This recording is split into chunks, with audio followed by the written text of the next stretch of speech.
to focus on a suite of benefits from natural ecosystems to people.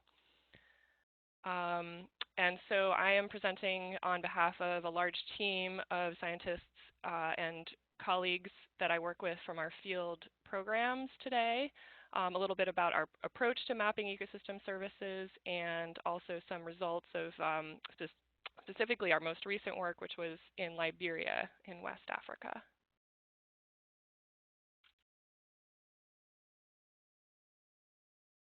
So I'm going to throw around some terms: natural capital, ecosystem services, and essential natural capital. So I just wanted to ensure that we all understood each other in this conversation. So natural capital is the stock of biodiversity and ecosystems that provides a flow of benefits that support human well-being and economic activity. So when I talk about mapping ecosystem services, I'll often use the terminology mapping natural capital, because it's those sort of stocks of biodiversity and ecosystems that are providing the flow of services. Essential natural capital is the subset of all natural capital that provides benefits that cannot be substituted or replaced. So our interest in mapping these areas is really focused on things like globally significant biodiversity, sources of fresh water that provide the sole supply for human populations, wild sources of food that provide a safety net to people in times of crisis, and natural places that are a part of a culture's identity. So this is how we distinguish the sort of most critical or essential natural capital from all natural capital, which would be really any natural ecosystem on Earth.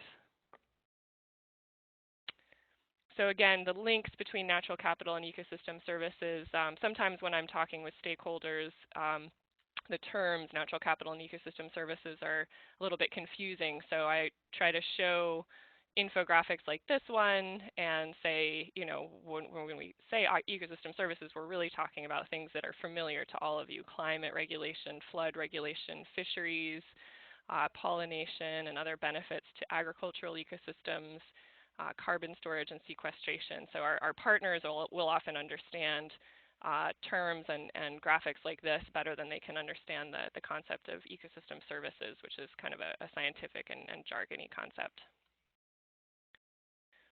So why is Conservation International interested in mapping natural capital? We see these maps as really critical for guiding our resources to the places where they can be most effective. So like any organization, we have limited funding and limited time, and so identifying the most important places on the planet for biodiversity and ecosystem services helps us focus. It also helps us support spatial planning at various scales, so understanding where natural ecosystems are providing benefits to people can help not only with conservation goals, but also with things like achieving of sustainable development targets.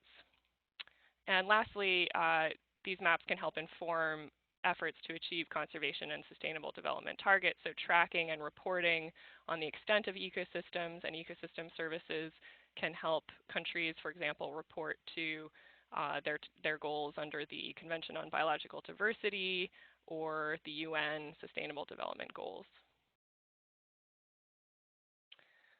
So a typical challenge that I have in my work is undertaking a mapping project for biodiversity and ecosystem services in a place like Liberia. So Liberia is in West Africa, and they need national scale maps of biodiversity and ecosystem services to inform conservation and development planning.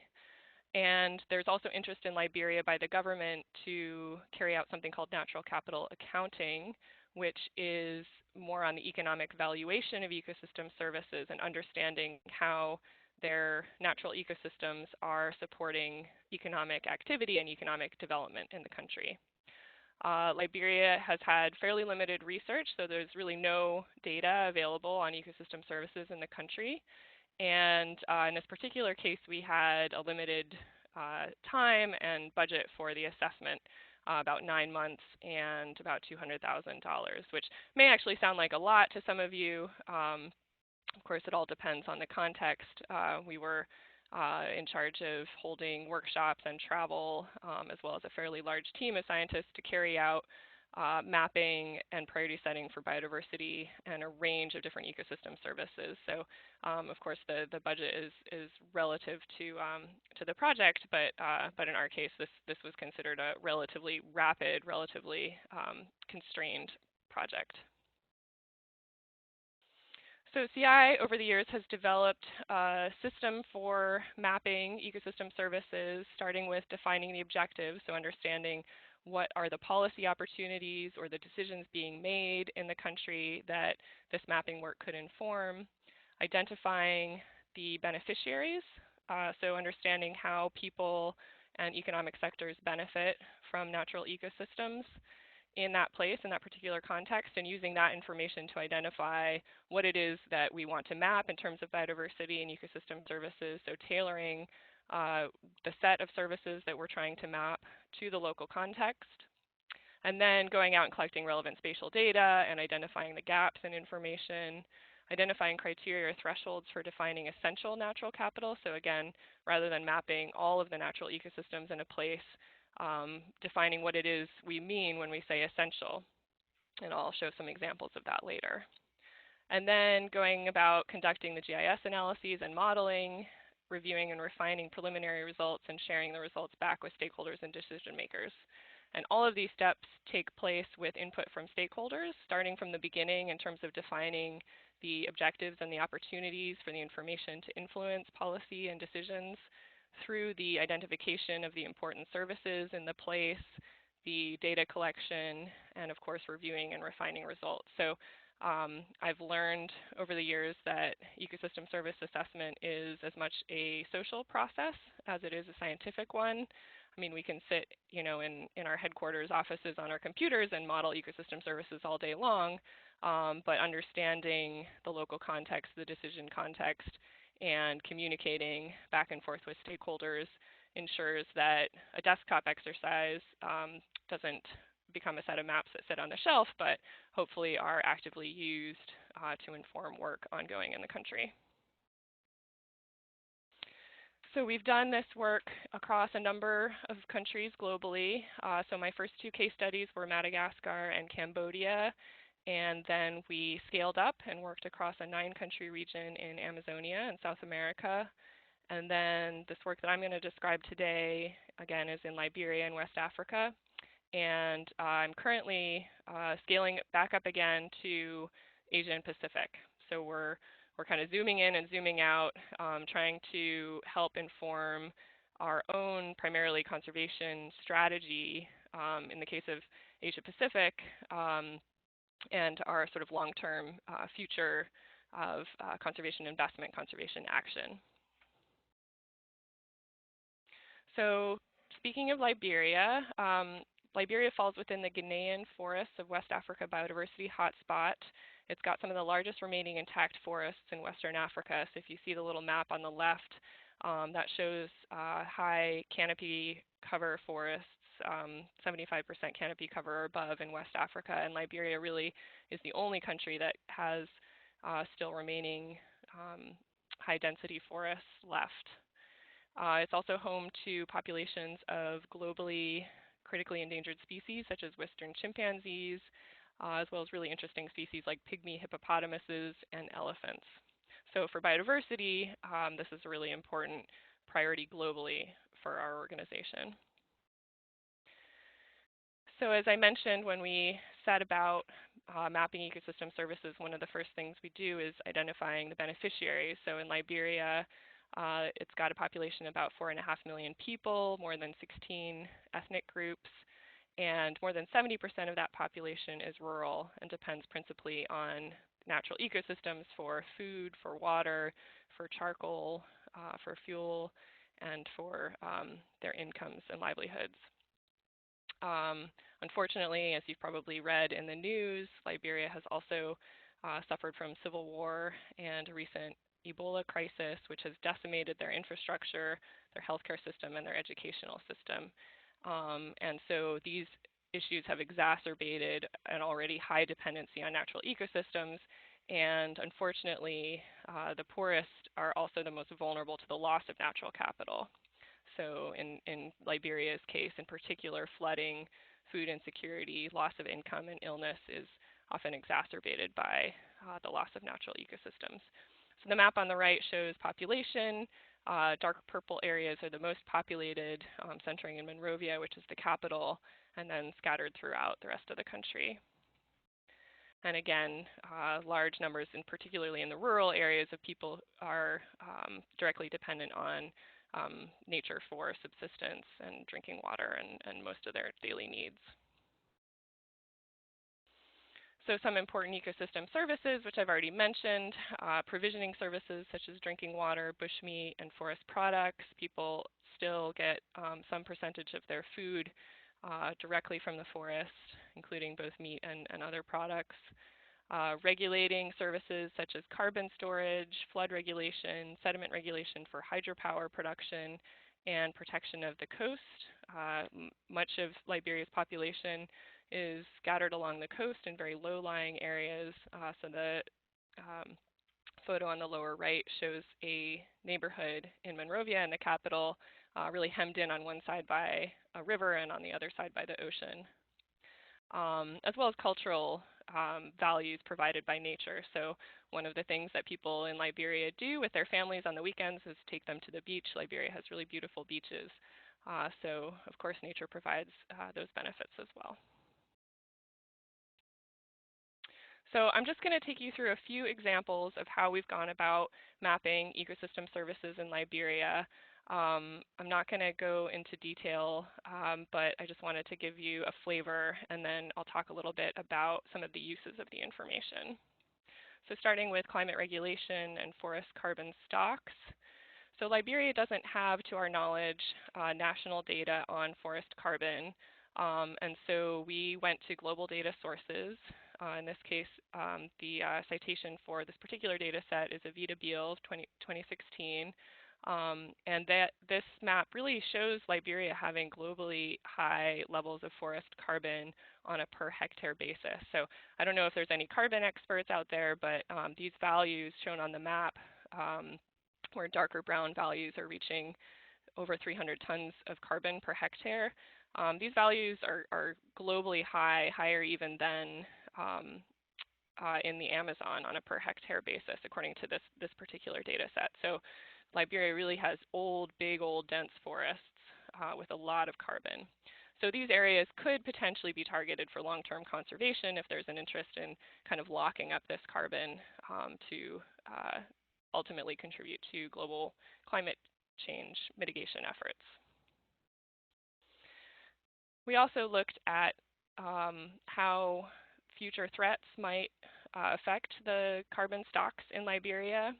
So again, Liberia doesn't have a recent deforestation data set, but what they did have was a relatively recent land cover product from 2015, shown on the right here, which we were able to combine with global information on tree cover loss. So those areas in red are areas that, according to global data, have been deforested between 2000 and 2014. That's from a University of Maryland data set. Some of you may be familiar with the Hansen 2013 data. And so combining those two products, we were able to look at where forest is today, or relatively recently as of 2015, and where global data shows that trees have been lost. Now there's an asterisk here because that global data includes things like plantations. And Liberia does have rubber plantations, which are actively cultivated for rubber. So the way rubber is grown is the plantation grows for 20 years, and then they cut the trees down and they replant. So the little cluster of red spots sort of in the middle of the map are rubber plantations. But some of the other areas are new clearing for palm oil plantations, which were in previously forested, natural forested areas, as well as there's a lot of little tiny pixels of deforestation, which are probably small-scale clearing for subsistence agriculture. So our interest was in combining this information with carbon information and also identifying areas that may be vulnerable to future loss. So based on the map I just showed you, we looked at where are areas that are forested today and may be vulnerable to losing tree cover in the future, just based on a simple proximity analysis. This so this map basically shows the red zones are areas where trees are likely to be lost in the future based on recent trends. This is not the most sophisticated deforestation projection analysis. It doesn't, for example, take into account things like planned infrastructure, big roads going in or something. But the advantage of this analysis is because it's based on global data, it can be run anywhere in the world. So we've had some success with using it just to highlight areas that might be vulnerable to tree cover loss in the future. And then combining that information with the carbon map, the first one that I showed, so the dark brown areas on this map are both areas that have relatively high forest carbon stocks today and may be vulnerable to losses in the future. So the first map I showed are those sort of long-term carbon stocks that if you're interested in sort of locking them up for the long term, might be prioritized for conservation. This map, on the other hand, shows areas that have carbon that are at risk of loss in the short term. So depending on the conservation strategy, these areas might be targeted for reducing emissions from deforestation, for example. So moving on to another ecosystem service, flood regulation. As I mentioned, much of Liberia's population lives in these sort of low-lying areas that are subject to flooding. You might have heard in the news recently about similar flooding in the neighboring country, so right next door to Liberia, Sierra Leone, and there were massive mudslides there relatively recently. So I'm sure I don't need to tell anyone on this call, but obviously with flooding comes risks to human life and property, and the loss of vegetation in particular can exacerbate flooding and result in mudslides and damage to people's homes and direct mortality. So these are the scenarios that we're trying to avoid happening in Liberia. Again, there's no national data on vulnerability to flooding in Liberia, but there are global products that basically highlight where people live and where floods have happened in the past as a proxy indicator for places that might also be vulnerable to flooding in the future. And so this map basically is, as you can see, it's quite coarse, but it is basically river floodplains that have experienced flooding and human population. So combining that information with flood regulation data that we developed using a model called Water World, and if anyone's interested in that, I'm happy to talk more about it. But it's a web-based model. It combines lots and lots of input data on soils and vegetation cover and precipitation and evapotranspiration, slope and elevation, and so forth, and essentially models the role that vegetation plays in providing freshwater ecosystem services, so in this particular case, in regulating flooding. So this map in dark blue shows areas that if they were conserved or restored or maintained with vegetation cover, in particular forest cover, might help reduce the risk of flooding in the future. And the reason that there's sort of a dark blue spot right in the middle of the country is that's essentially the watershed upstream of Monrovia. So that area gets highlighted, not necessarily because the vegetation there is playing a greater role than other places in the country, but because it's weighted by population. So there's larger numbers of vulnerable people to flooding downstream of that particular area. So another ecosystem service I mentioned is coastal protection. Again, this is that neighborhood in Monrovia that is quite vulnerable to both floods and coastal erosion on both sides. So there's a ecosystem service model known as INVEST. Some of you are probably familiar with it, and one of the INVEST models allows you to model coastal vulnerability and the role of natural ecosystems in reducing that vulnerability. So the first map shows the result of an INVEST run where red areas are places where people are more vulnerable to coastal, in this case specifically coastal erosion, but also coastal flooding.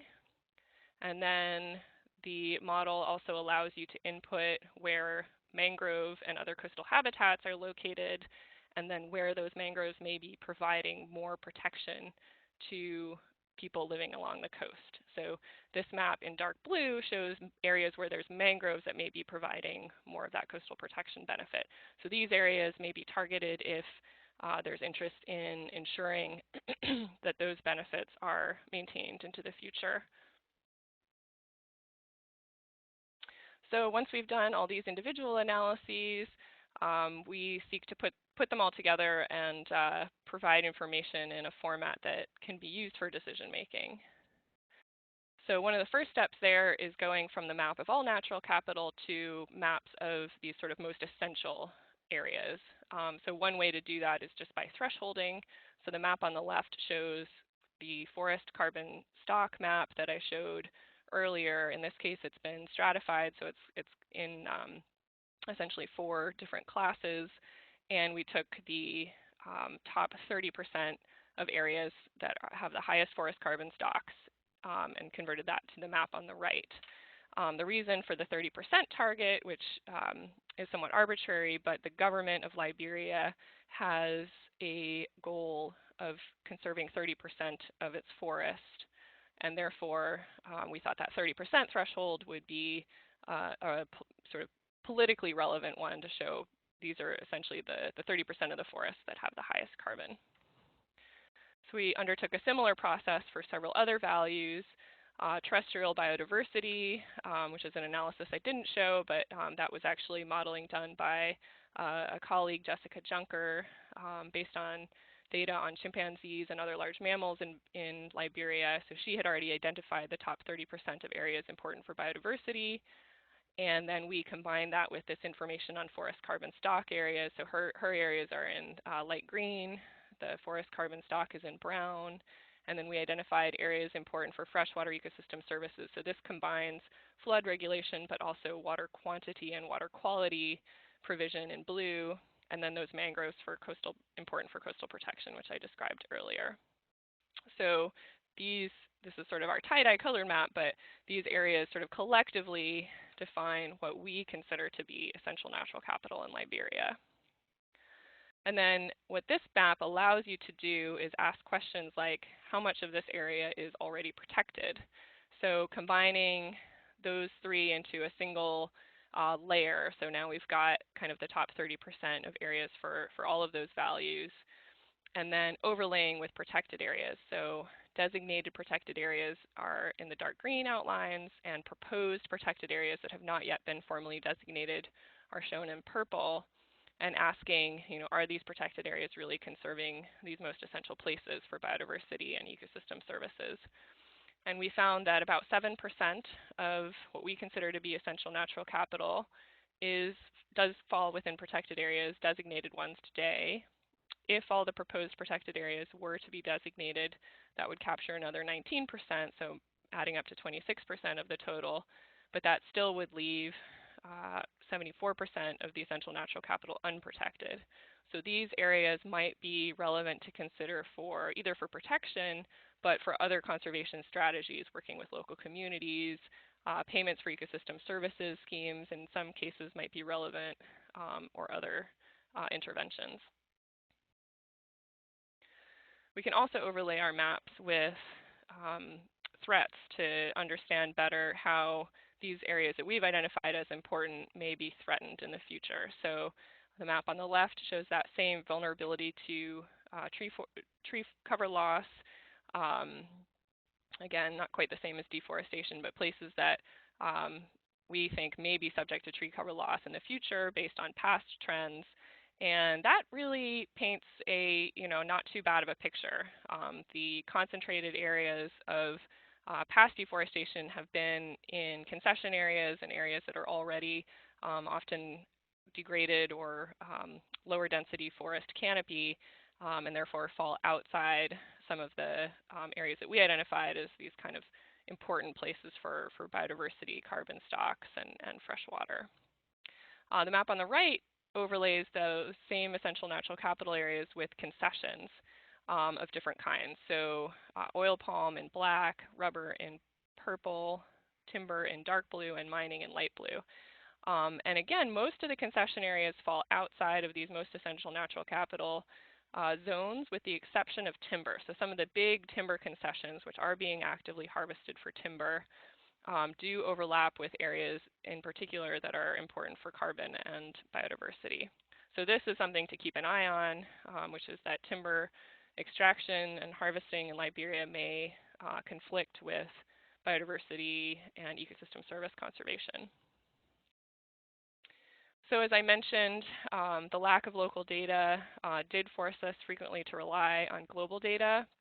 And so when I present these maps, I always try to premise them with, this information may be indicative, it may be okay for showing sort of relative values of certain places in the country, but you would certainly want to engage in ground truthing for any kind of more fine-scale planning. We also have very limited data on the human use of ecosystem services in Liberia in terms of where people are actually going into the forest and harvesting food or forest products, where people's drinking water comes from, where there's important fisheries, and that kind of information is critically important to understanding a more holistic perspective on ecosystem services in Liberia. As I mentioned, the criteria for defining essential natural capital are somewhat subjective. So it was based on a policy target of 30%, but that's not necessarily how much natural capital Liberia needs to maintain human well-being and economic activity into the future. It's more, again, just based on a policy goal. Our modeling is often based on assumptions. So for example, the idea that past deforestation will predict future deforestation. So that's also a limitation. And we didn't have time to go into the field and validate our model results. The best we did was have some workshops with some local experts from conservation NGOs and government, as well as research institutions in the country. So we did our best, but that's certainly a far cry from a more rigorous field-based validation effort. We're missing whole categories of ecosystem services, including cultural services. Cultural services are really hard to model spatially using global or any kind of remote sensing. You can't see cultural values from satellite imagery. So this is always a limitation in our work. This information, while it is useful, needs to be combined with other kinds of information on threats, on cost of conservation intervention, and opportunities to actually implement prioritization and spatial planning. So we see these maps as a useful input to those processes, but need to be combined with information, for example, on where are places that are actually threatened or where are places that are actually feasible to work on the ground. Nonetheless, we shared these results in a workshop in Liberia, and we heard back from our team there that these really were sort of among the first to showcase nature's contribution towards sustainable development in Liberia. They're actively being used by our organization and others to engage with the government there, including finalizing the network of protected areas to achieve that government target of 30% designation. It's also been used to identify areas where combining conservation with sustainable production and community-based management can be undertaken in a sort of more holistic landscape approach. They've also informed our organization's work with the private sector, particularly the palm oil sector, which is interested in models for more sustainable development of palm oil. And they've also helped our internal strategic planning. So our CI Liberia program was engaged in individual projects throughout the country, but looking at these maps helped them try to think a bit more about sort of bigger picture, how they were working with protected areas, how they were working with local communities, and how they were working with the private sector across, in particular, that northern forest landscape, the sort of chunk of essential natural capital in the north part of the country.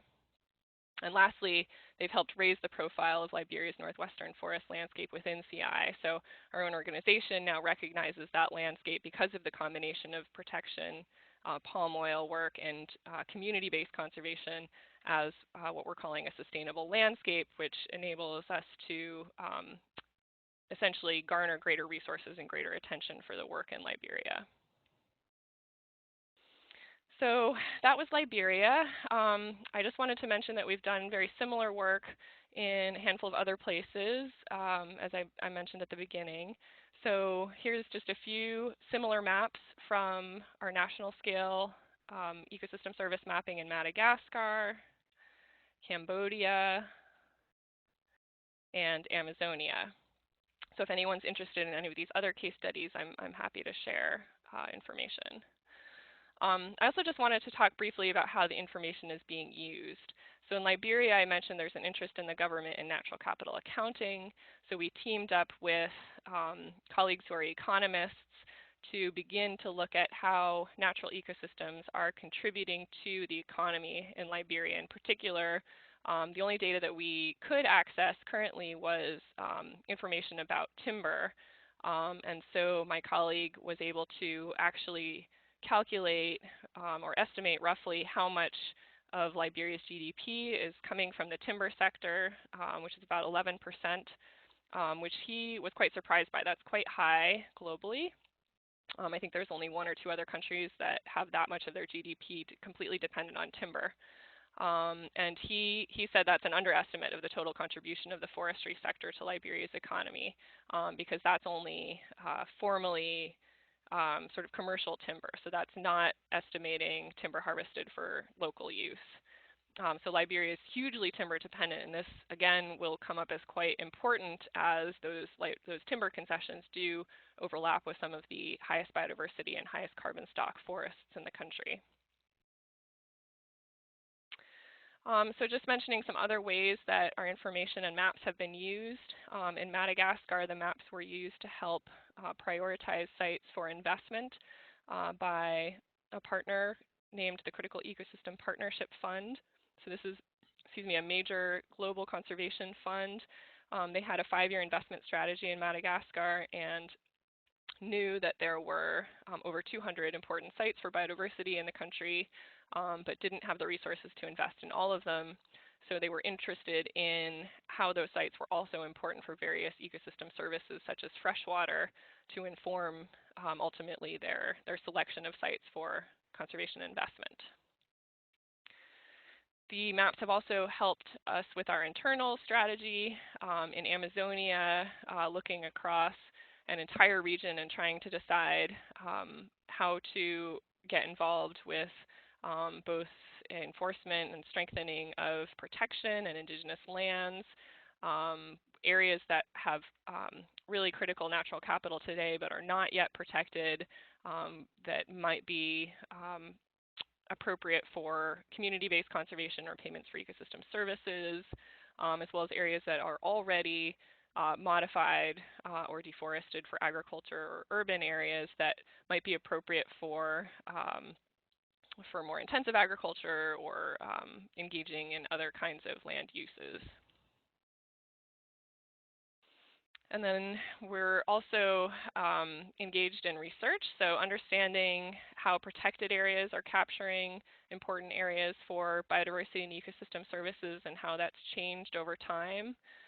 So this is an ongoing project that I'm looking at now that we've got a bunch of case studies from 5 different regions in the world, looking at protected areas 10 years ago and today, and essentially asking, are they spatially representing important places for biodiversity and ecosystem services, and are they doing a better job today than they were 10 years ago? And so the answers to that are it depends. It's very interesting, actually, some of the low forest cover countries, such as Madagascar, because they've got so little natural capital left intact, actually look like they're performing relatively well because their protected area systems are representing those places relatively well and doing better, which is great. And then areas that countries like in the Guyana Shield in South America that have very high levels of forest cover actually look like they're not performing very well in terms of protected area representation, but that's because they've got so much forest left, and areas important for biodiversity and ecosystem services span almost their entire national boundaries. So we're still playing with this, trying to figure out how we can represent this information well in a way that's valuable for policymakers. But it's an interesting analysis. And one of the things that we've come up with is that it is possible to reconfigure protected areas to capture these important areas without necessarily expanding the total area protected. So if countries are really interested in getting the most important places protected, not necessarily interested in meeting some kind of arbitrary target like a 30% conservation target, these maps can help inform basically putting their protected areas in the most important places. So I mentioned our ongoing work in Asia Pacific. I've realized that in 6 years we've done 5 regions of the world, and CI works in 26 countries globally. So while I would love to keep doing this work for 26 years, that probably doesn't make sense. So I'm trying to scale up and figure out where we can provide data to multiple countries simultaneously. So there are global data sets. These are just a handful on biodiversity, coral reefs, biomass carbon. Again, some of the same data that we've been pulling for our national case studies. We're combining and serving up for our Asia Pacific region. Since that region is so huge and it encompasses both terrestrial and marine, it's been a really great opportunity to bring together some of that global data and try to synthesize it and make it useful. So this is ongoing work. Again, these global products, we would never recommend using them in place of national scale or finer scale data if it exists. But for our programs like Liberia, where that data really isn't available to policymakers, we want to at least be able to provide the best information that we can. So if anyone's interested in learning more, we have published our first case study from Madagascar on PLOS One. So that's an open access paper.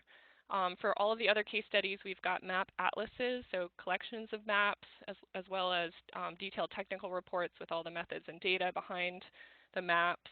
For the Amazonia case study, we were able to put that information online.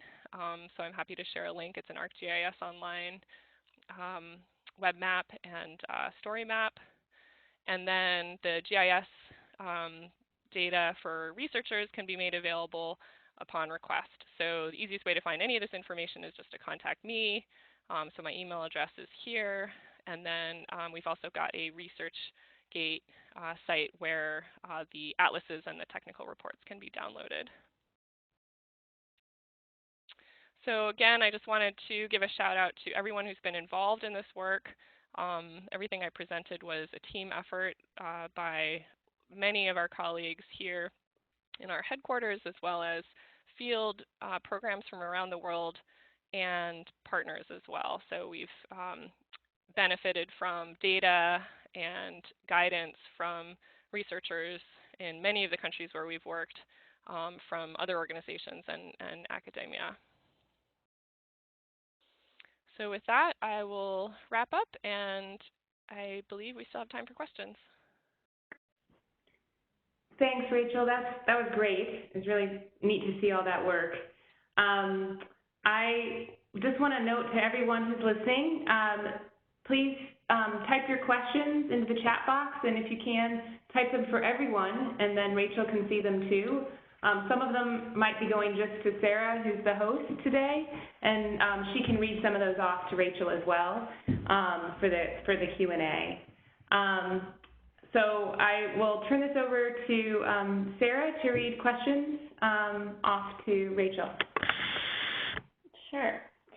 All right, to start us off, have you always mapped or modeled ecosystem services that are actually benefiting specific beneficiary groups, or are you sometimes mapping the potential supply of ecosystem services, but not necessarily the demand? Yeah, it's a good question. So we always try to map realized services, with the exception of biodiversity and carbon, since the beneficiaries of those are global. So like the forest carbon stock maps, I showed that, you know, benefits the global population, so there's not sort of a realized beneficiary. They are located locally in Liberia. In terms of the other services, we do always try to get at the realized services. So that's why I showed the maps of sort of where populations are, where people who are vulnerable to flooding are. We also try to identify things like where sectors such as agriculture or hydropower are directly benefiting from services. So I didn't show the overall map of freshwater ecosystem services in Liberia, but we did look at where there's existing hydropower facilities that may be benefiting from, for example, sediment regulation provided by upstream ecosystems. So that's always the goal, if we can get that information. Thanks. Someone asked sort of specifically about how open the Liberian government was to share the data and information on forest concessions, but I guess that could be expanded to asking about similar data in the other countries where you work as well. Yeah, it's a great question. We found very high openness in Liberia. There was no real concern with the information. I checked with my local colleagues repeatedly saying, is there any sensitivity to showing, for example, where this large-scale clearing has happened for palm oil? And the message that they gave me, they're much more closely linked with the government there, is that no, everyone knows that this is happening. In fact, it's really needed in Liberia. Development is so badly needed, and palm oil is one of the few sort of new sectors to get involved.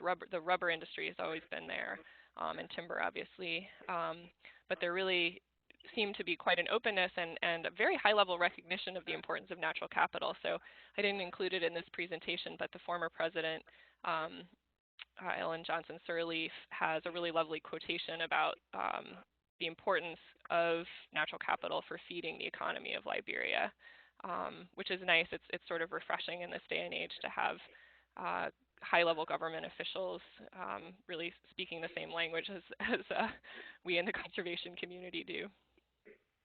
Yeah, that is nice. Rare, but nice.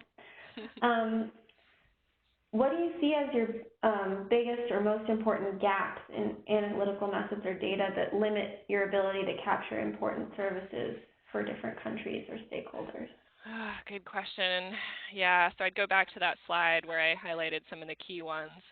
I mean, again, not having local information. We do our best with the global data, but obviously that's not going to be the best for any given place. Not really having a good grasp of how people are using the resources, the demand side. We try to sort of estimate that based on where people are, where floods happen, where they're getting their water supplies from, if we can get it. But a lot of those are assumptions.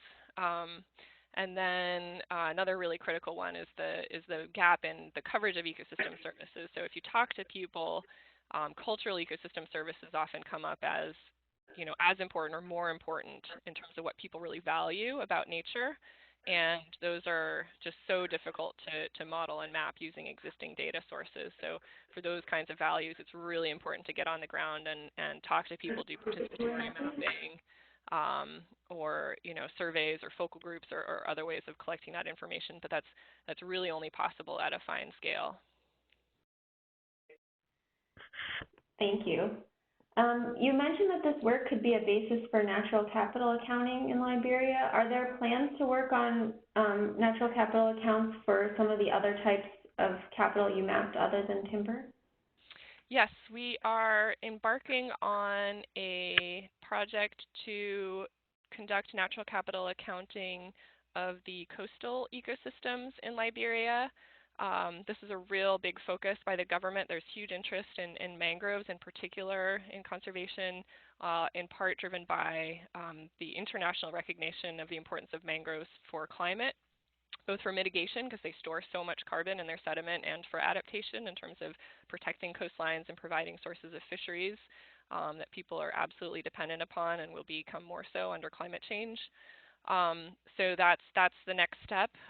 We actually really tried quite hard to do that during this pilot. This is sort of a pilot phase project in the first year, and we're stymied by complete lack of information. People are incredibly dependent on mangroves, especially the coastal populations, directly for, they go into the mangroves and harvest crustaceans, crabs, shrimps, and other products directly. The mangroves obviously provide nursery habitat for a lot of fish, and fish is a hugely important food source, particularly for people along the coast, as well as the coastal protection value that I described. So that's the next phase, but there just wasn't any information on, for accounting, you really need quantities, you need to know how much people are harvesting, and market prices in terms of economic values of those products, which we just didn't have, but that's the next step. All right, so we have someone who says, I was recently thinking about a proxy for forest or for deforestation threat based off of recent forest loss as well. Also kind of a rough proxy similar to what you did. Could you talk a little bit more about how you did that analysis? Sure. So getting a little bit technical, but it's essentially a moving window analysis. So any given pixel is assigned a value of vulnerability to future tree cover loss based on the deforestation rate in the pixels around it. So if you can imagine a single pixel of forest, if it's surrounded by pixels that have been deforested recently, it'll be assigned a higher essentially vulnerability score than a pixel that is deep in the forest where there's been no recent deforestation surrounding it. And so that was sort of an interpolated, again, sort of a moving window analysis, and then it was combined with the most recent forest cover that we had. So obviously if a pixel is already deforested, then it's not at risk of future deforestation. So you need to know both, does it have forest today, and is it surrounded by pixels that are have been recently deforested. Now again, that's not the most sophisticated or necessarily the best deforestation model out there. There's lots of them. Usually they're often more specific to drivers. So if you know that deforestation is driven by agriculture or roads or population or other data, then you sort of feed that into the model. There's something called Land Change Modeler developed by Clark University. That's a more sophisticated version of what we did. But again, the benefit of what we did is that you can run it anywhere and you don't actually have to have that local data on the specific drivers of deforestation. Thanks. So another question here. I noticed that none of the highest priority flood regulation areas located upstream of population centers ended up being included in the essential natural capital priority areas, and why might that be? That is a good question, and I was puzzling over that myself today, and I think the reason is that it was a little bit offset from the, I think because the other ecosystem services for freshwater were water quantity and quality regulation, and so they emphasize the sort of upper basin upstream of Monrovia, and that flood regulation basin is quite close to the coastline. So to be honest, I don't actually know. I'd have to talk to my colleague who did the freshwater ecosystem services modeling to find out. It may be that just the way things were weighted in the combined freshwater ecosystem services map, when you add all the services together, those didn't show up. But it's a good question and one that I actually myself was asking today. People are paying attention. So I have a question here that asks, with your initial definition of essential being that which cannot be substituted, might that change the top 30% essential supply areas? I'm not sure I totally understand, but I think if I understand what you're getting at, yes.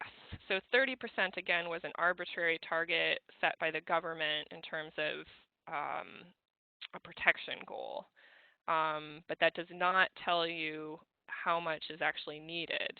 And one of the big limitations in these analyses is we don't actually know how many hectares of forest Liberia needs to maintain in order to continue to regulate flooding, for example, to take that example, or how many hectares of mangroves they need to keep or restore to protect their coastline, because that would require a more quantitative understanding of, per hectare of forest, how much flood regulation benefit, or per hectare of mangrove, how much coastal protection benefit do you get.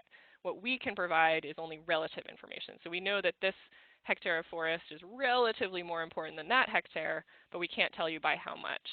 And so to actually know how much, you would need to know, you would need that more quantitative information, which I would love to get, but I've never, at the scale of a whole country, I've never had that kind of information. But if anybody wants to collaborate on that in the future, go out in the field and actually, take some measurements and see if we can figure it out, that would be very cool. And we have someone here who wants to do a similar study for the state of Hawaii and asks, can you give a ballpark number on what these ecosystem services analyses cost on average? Sure. So again, we had about a $200,000 budget for this particular project, which covered quite a large team of people, both from our headquarters and our field staff, as well as 2 workshops that we held in country. And so the cost will vary quite a lot depending on, whether you've got travel and how big your team is, and of course what your overhead is. But that's more or less what this particular analysis cost. And again, when I talk to people, sometimes people say that sounds like quite a lot, certainly in the Liberia context. But I've seen projects in the States that have been significantly more, both more time and more costly.